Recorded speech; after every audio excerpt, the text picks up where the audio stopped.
Pangkat etniko, Banwaon.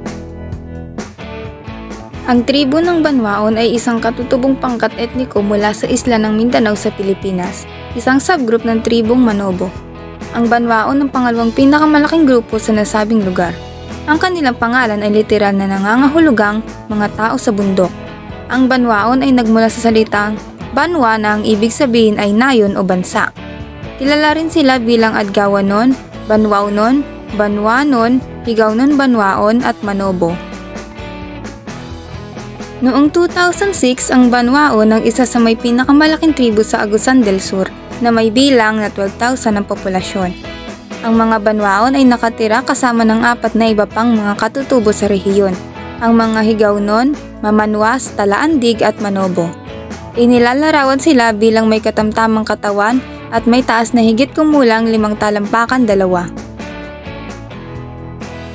Ang kanilang pangunahing wika ay Agusan Manobo. Ang Agusan Manobo ay binubuo ng 17 katinig at 8 patinig. Ang relihiyon na kinabibilangan ng Banwaon ay ethno-religion. Ang ethno-religion ay grupo ng mga tao na may iisang relihiyon at etnikong pamumuhay. Ang pagiging bahagi nito ay tinatawag na kultural na asimilasyon. Ang etnikong kasuotan ng Banwaon ay may pangunahing disenyo o pattern na mga hugis geometric at mga linya. Kitang-kita ang mga kulay pula, dilaw, asul at itim. Ang mga lalaking mula sa tribo ay nagsusuot ng mga vest, beaded na headdress at scarves.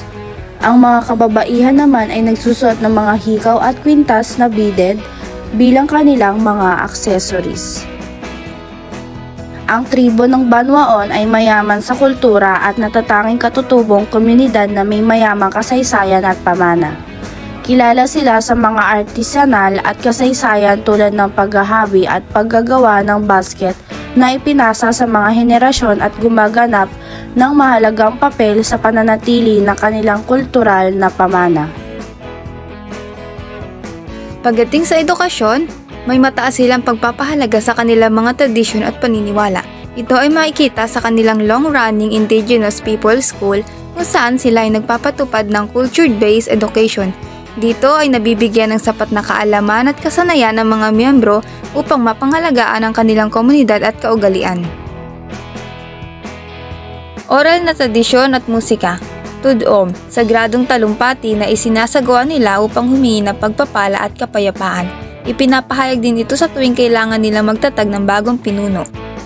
Limbay, awit na sinasabayan ng tradisyonal na pagsayaw.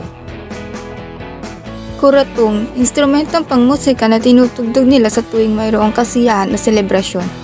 Ang budyong naman ay ginagamit upang magpatunog sa kanilang kasal at iba pang kultural na kaganapan. Ang instrumentong ito ay gawa sa isang malaking shell at tinatawag ding lungga. Dapat alam mo, ang budyong ay ginamit na rin sa isang teleserye ng GMA Network na Ang Mga Lihim ni Orduha sa pangunguna ni Sanya Lopez.